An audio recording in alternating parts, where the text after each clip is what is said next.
amigos, Jesus nos ampare para nós errarmos o mínimo possível e aproveitarmos o máximo do que a espiritualidade tem a nos passar pelas vias da inspiração. O nosso tema hoje está escrito aqui na nossa pedra, é a respeito da Bíblia, porque muitos companheiros espíritas por vezes se sentem inseguros com o assunto. Vejam bem, amigos, todos os povos tiveram suas teorias. Alguns, e eu até diria mais recentes, que se serviram de idiomas, de línguas mais modernas. Essas filosofias chegaram até os nossos dias. Mas mesmo os povos mais primitivos, eles tinham o seu pensamento religioso. Por que razão? Nós aprendemos com a espiritualidade que não existiu nenhum povo sobre a terra que tenha ficado órfão da bondade divina. Isso não existe. Todos os povos tiveram os seus tutores espirituais. Naturalmente que os povos mais avançados tiveram a tutela de espíritos mais avançados também. E que aquelas tribos primitivas tiveram os seus guias, digamos assim, espíritos um pouco mais desenvolvidos do que os seus tutelados. Eu passei um tempo no Japão e lá eu tive a oportunidade, porque andei todo o país, no estágio profissional, e tive a oportunidade de ver algumas coisas interessantes para o nosso estudo como espíritas. Eu não vi, pode ser que exista, mas eu não vi, e os amigos de lá também não, templos das religiões que nós conhecemos aqui no Brasil, especialmente na América Latina. Eu não vi igreja católica no Japão. E engraçado, eu vi movimento espírita no Japão. Há, especialmente entre os brasileiros que moram no Japão, um movimento espírita, já com várias organizações em desenvolvimento. Claro, não tem a expressão que temos aqui no Brasil. Então, quando alguém me diz assim, especialmente se dirigir aos espíritas, e isso a gente vê na televisão, certas críticas veladas ao espiritismo. Quem não crer na minha igreja não vai para o céu. Ao contrário, vai para o inferno sofrer por toda a eternidade. Puxa vida! E o que aconteceu então com aquela japonesada, aqueles meus diletos amigos que eu deixei lá, naquela península? O que aconteceu? Então, o sujeito nasce no Japão, filia-se, as famílias que são mais religiosas, a um templo budista ou algumas ramificações paralelas do budismo, e vai até o fim da vida, e dali, quando ele deixa esse mundo, ele vai no voo direto, sem escala, para o inferno, porque lá não existe a religião que tem a chave do céu. Então, isso cabe na cabeça da gente. Aí eu perguntaria, o que acontece com aqueles problemas mentais congênitos?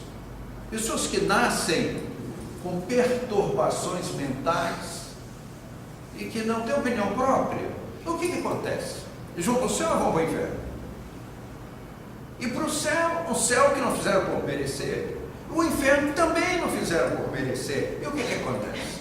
Sabe, são conceitos que a gente precisa analisar com cuidado.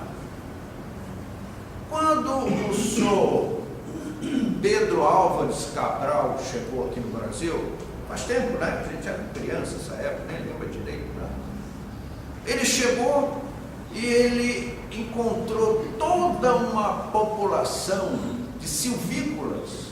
E como escreveu Pero Vaz de Caminha em sua cartinha a El Rei, diz ele: e os habitantes na terra nada têm para cobrir as suas vergonhas. É o português da época, né? Então aqueles milhões de silvícolas, estimados em 2 milhões, que viviam no Brasil, o que aconteceu? Eles não puderam se converter a uma doutrina moderna, porque não conheciam, nem falavam a língua, nem existiam livros sagrados no idioma tupi-guarani, ou pelo menos não me consta, né? Então, amigos, a gente precisa analisar essas coisas com um certo cuidado. Naturalmente que encontramos entre os antigos egípcios as suas doutrinas religiosas, espiritualistas, entre os indianos, que se desenvolveram muito nesse aspecto. Entretanto, os silvícolas brasileiros, eles praticavam a mediunidade, o curandeirismo, o feiticeiro da tribo era o médico da tábua. Era ele que conhecia todo o ervanário, todos aqueles recursos que se passavam por tradição de pai para filho. Então, amigos, nós precisamos analisar isso com uma certa cautela. O povo judeu, o povo hebreu, eles tiveram uma ajuda formidável daqueles espíritos egressos de capela. E é por essa razão que eles mais se evidenciaram nesse particular. Então eles nos trouxeram uma série de interessantes pensamentos. E como é que nós vemos a Bíblia? A Bíblia é a história de um povo. E ali naqueles textos estão os costumes, os hábitos, as crenças, inclusive a lei civil. Porque naquele tempo, a autoridade, hoje nós temos a autoridade dividida, nós chamamos o poder militar, o poder legislativo, etc, etc. Naquele tempo, como o povo era menor e mais rústico e as necessidades sociais eram menores, então os líderes, eles enfechavam todo o poder. Então eles tinham o poder governante, o poder militar, e vai por aí. Agora, detalhe interessante, que era um costume da época. Esses líderes, eles, para dar força ao que diziam, eles diziam que foi Deus que mandou. Então eles tinham assim uma intimidade muito grande com Deus, entre aspas. Então Deus me mandou dizer a vocês isso. E isso chegou aos nossos dias. É por isso que nós vemos os religiosos, ao se referirem à Bíblia, chamarem-na de palavra de Deus. Filosoficamente e até respeitosamente, nós silenciamos a essa afirmativa.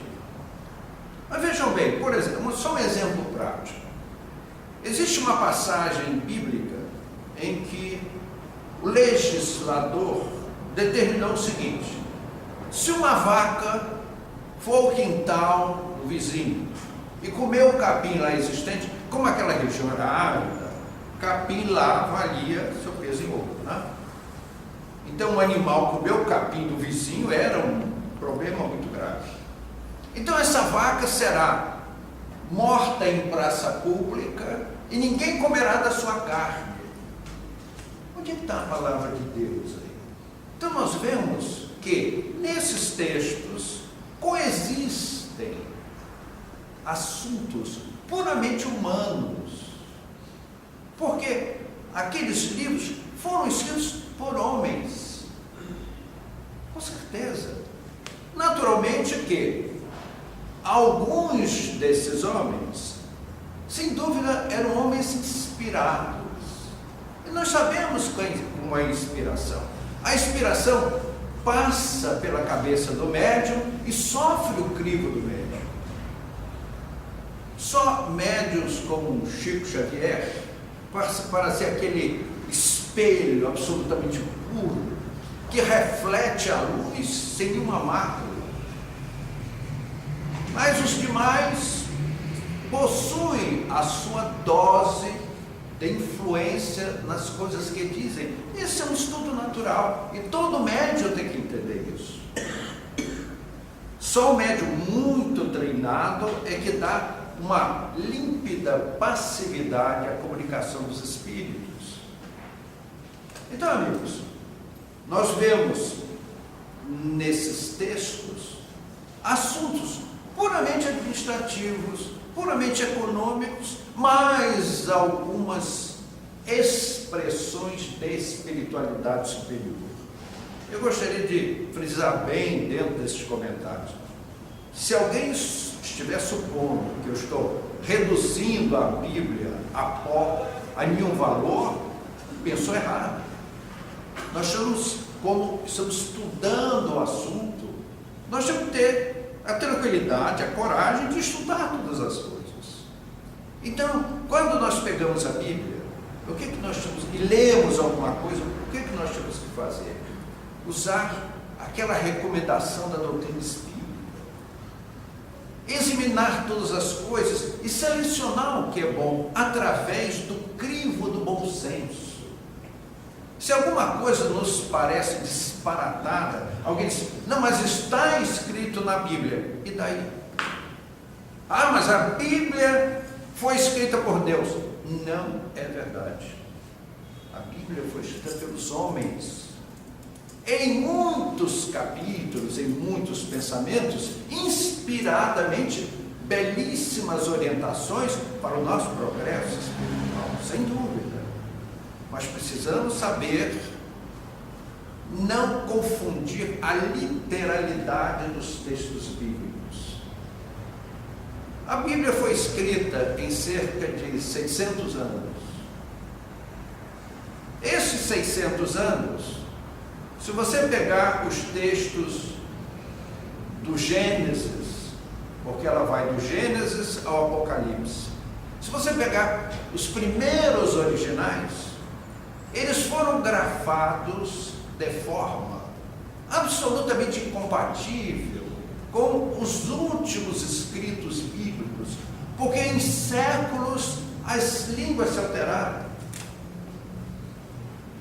Nós, aqui no Brasil, conhecemos certas histórias, até certas piadas, que eram em voga lá para os idos de 1950, quando vocês não tinham nascido ainda, que se contada hoje não faz nenhum sentido, porque era compatível com 50 anos atrás.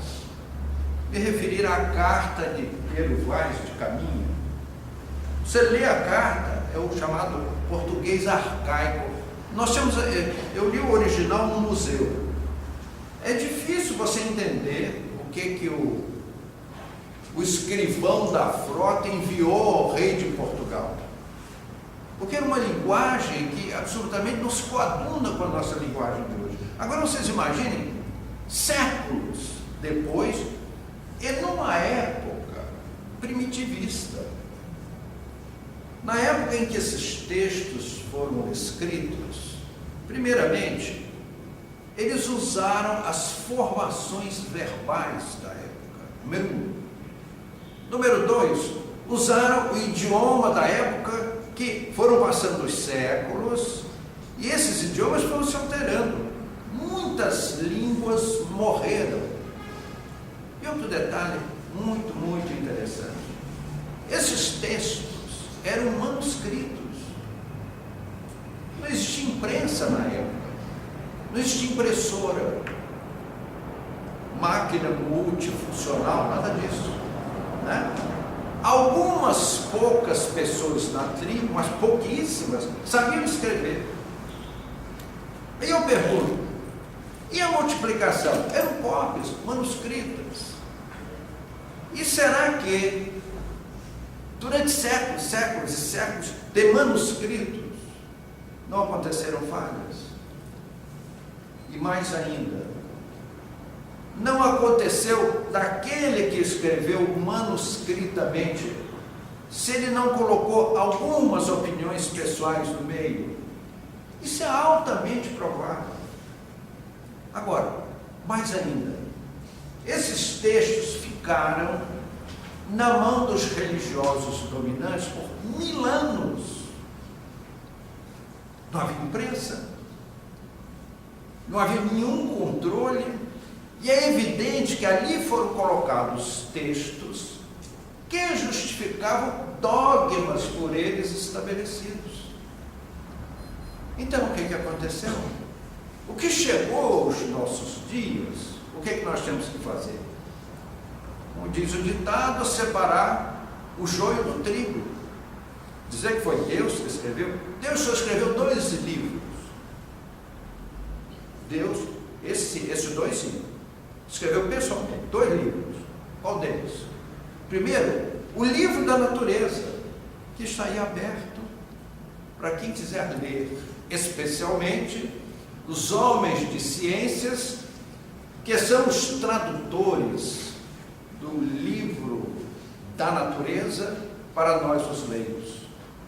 E teve um segundo livro, é o seu código de justiça, que está impresso na nossa consciência. E é por isso que tudo que nós fazemos, e às vezes não nos pautamos pela correção, e o que é que acontece? A nossa mente, a nossa consciência lá lê nesse livro e acha um capítulo que nos condena ao ato, e aí nós entramos em remorso, sofremos por isso. Então, meus amigos, esses 2 livros, sim, foram escritos por Deus. Os demais foram escritos pelos homens, que foram copiados em múltiplas cópias manuscritas durante 1000 anos. Então, o que nós temos que fazer ao examinar esses textos? Saber separar o que é o ensino moral superior e aquelas coisas que são puramente humanas. Quando o livro fala da história de Adão, então conta que Adão, que Deus tirou uma costela do Adão para lhe fazer uma companheira, né? Aliás, essa costela evoluiu um bocado, é isso? Então você olha-se uma penteadeira, você vê onde foi a costela, né? Quer dizer, são linguagens simbólicas, ou vamos aceitar isso literalmente? Então Adão estava dormindo, Deus foi lá, tirou a costela dele e fez a Eva. Adão e Eva tiveram 3 filhos, Abel, Caim e Sete. Segundo a história, Sete só nasceu 120 anos depois. Puxa vida. Provavelmente eles contavam o tempo de uma forma diferenciada da nossa contagem. Nós usamos o calendário gregoriano, quando deveríamos usar o calendário maia, que é muito mais preciso. Então veja, Caim matou Abel e foi para uma cidade onde conheceu sua mulher e formou família. Mas peraí, eu não consigo entender. Peraí, mas não era Adão, Eva, o Caim, o Abel e o Sete? Quer dizer, o Sete 120 anos depois? Então o Caim matou Abel e foi para uma cidade onde ele conheceu a sua mulher. Quem era essa mulher? Então, é preciso fazer uma coerência nisso. E o Caim foi construir cidades. Cidades são construídas para povos. Então isso prova que existiam povos à época. Que Adão é um símbolo, que a Eva é um símbolo, que Abel é o símbolo do homem bom, que Caim é o símbolo do homem mau. Então nós temos que saber tirar o véu da letra. Então, quando nos apresentam, e nós espíritas, meu Deus do céu, quantas vezes já ouvi isso? Moisés proibiu a evocação dos mortos. Meu amigo, vem cá. Vamos ler o texto completo? Por que Moisés proibiu a evocação dos mortos? Primeiramente, eu vou proibir que uma pessoa vá de bicicleta para Paris. Precisa proibir? Precisa. Porque não pode ir. Não dá para ir de bicicleta. Você vai o quê? Por cima do Oceano Atlântico. Não dá para ir para Paris de bicicleta, então não precisa proibir. Então, se proíbe alguma coisa, porque aquela coisa é possível. Então, quando Moisés proibiu a evocação dos mortos, é porque a evocação dos mortos é possível. E por que ele proibiu? Porque as pessoas evocavam os mortos para fins os mais nefastos possíveis, para adivinhações, para consultas mesquinhas. Esse perturbava, porque quando nós convocamos os mortos para fins mesquinhos, nós nos envolvemos com espíritos atrasados e sofremos as consequências. Aí nós vamos um pouquinho mais adiante e vemos no Tabor Jesus evocar Moisés para sancionar a evocação dos espíritos. E por que ele não evocou A ou B sim Moisés? Para mostrar à posteridade a realidade dos fenômenos mediúnicos. Ele quis mostrar a validade das evocações com responsabilidade, com equilíbrio. Então, meus amigos, até parece que nós estamos tendo, gostaria de frisar novamente, contra os textos bíblicos, absolutamente. Nós só estamos querendo demonstrar que é necessário separar uma coisa da outra. Não aceitar tudo assim, na sua literalidade. Mas é a palavra de Deus. Tá bom. Aí eu abro aqui Deuteronômio, que é um dos livros da Bíblia. E lá está escrito literalmente o seguinte: quando invadires uma cidade, matar todos do sexo masculino a fio de espada, e levar consigo animais, mulheres e crianças, nessa ordem, como despojo. E mais adiante diz o seguinte: não deixar vivo nada que respire, liquidar tudo ao fio da espada. Está aí, literalmente. Eu pergunto, isso é palavra de Deus? Então, meus amigos, nós encontramos nos chamados textos sagrados muitos pensamentos sublimes, especialmente no Evangelho de Jesus. Eu pessoalmente tenho um carinho todo especial por aquela passagem do Mestre: olhai os lírios dos campos, não fiam, não tecem, mas nem Salomão, no auge da sua glória, vestiu-se como um deles. Olhai as aves dos céus, não semeiam, não colhem, não guardam em celeiro, mas o Pai os alimenta. Se por acaso o teu filho te pedir um pão, darias a ele uma serpente, uma pedra? Então nós vemos, aí sim, palavra de Deus, são textos inspirados, não obstante todas essas ocorrências que por vezes nos trazem conceitos que não podemos aceitar.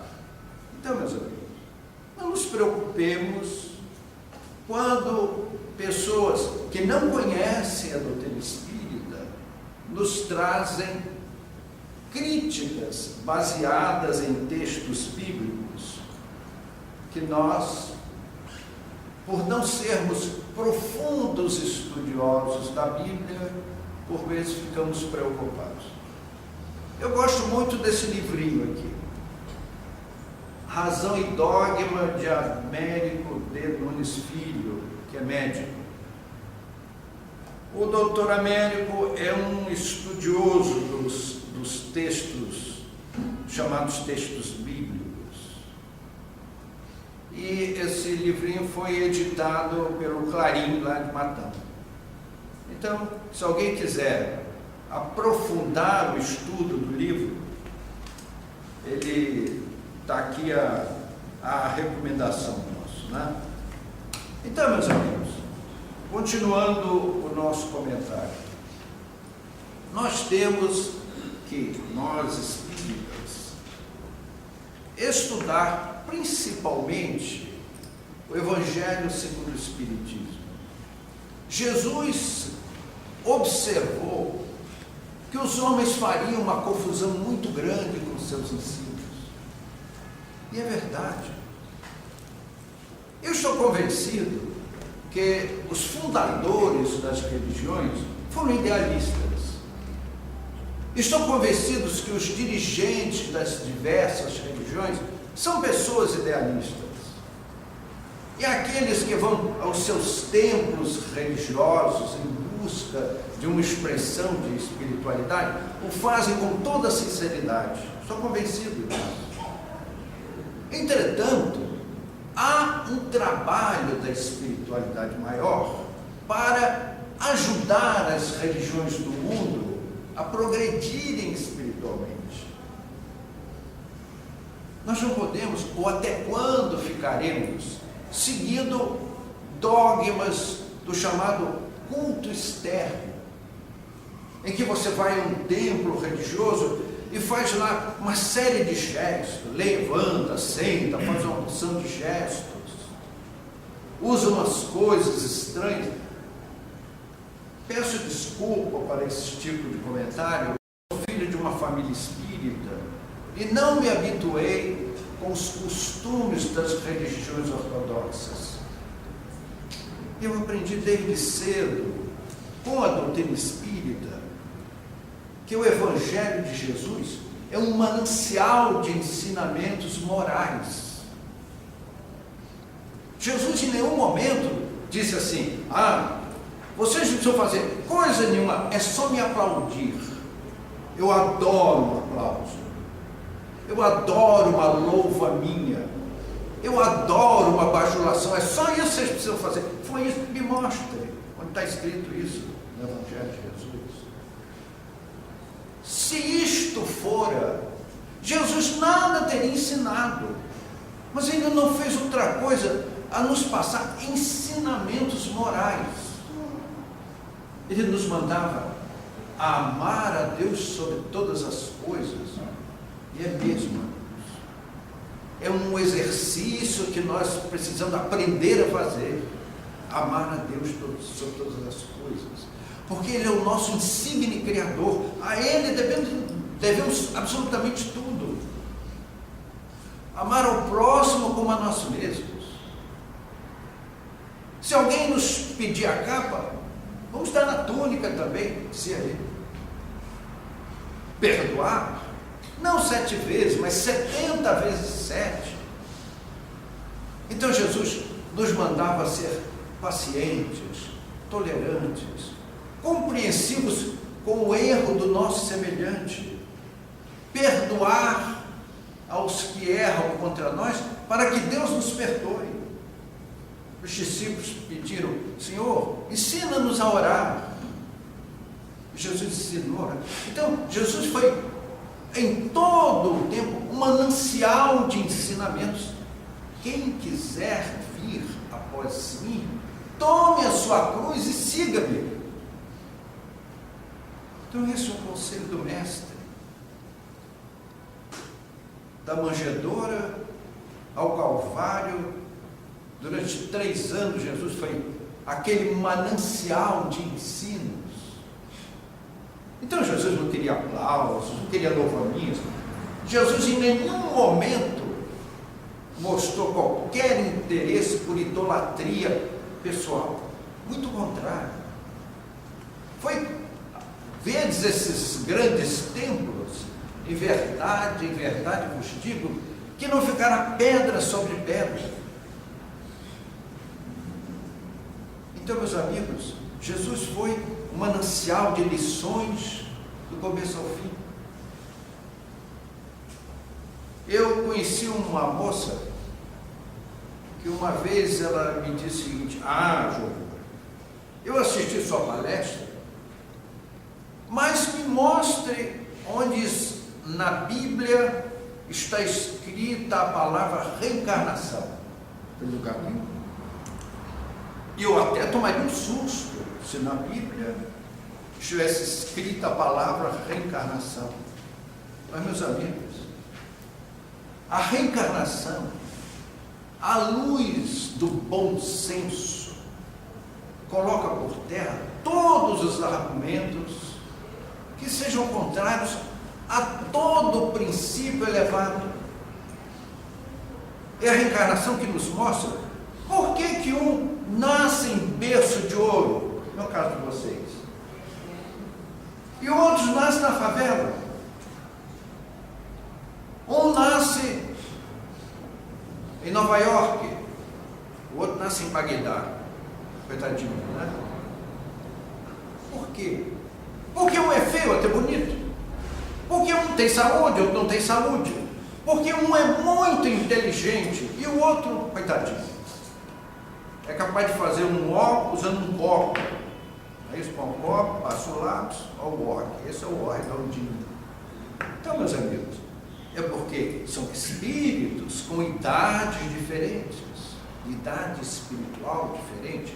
Porque um teve mais encarnações do que o outro, por isso que tem a inteligência mais desenvolvida, porque ele reencarnou mais e se esforçou mais.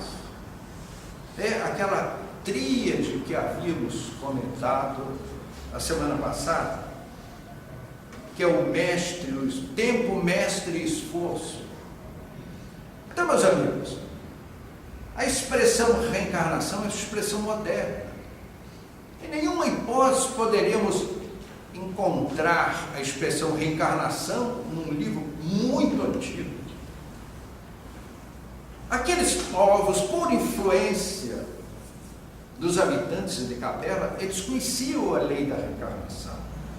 Só que reencarnados, eles não conseguiam entender como hoje, em pleno mundo moderno, há pessoas que têm dificuldade em entender a lei da reencarnação.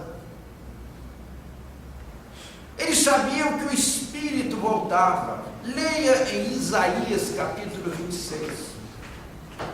Aqueles aos quais a morte foi dada viverão de novo.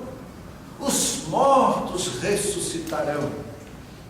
Meus queridos amigos, voltar do sepulcro é impossível, porque é contra as leis de Deus, que são as leis naturais.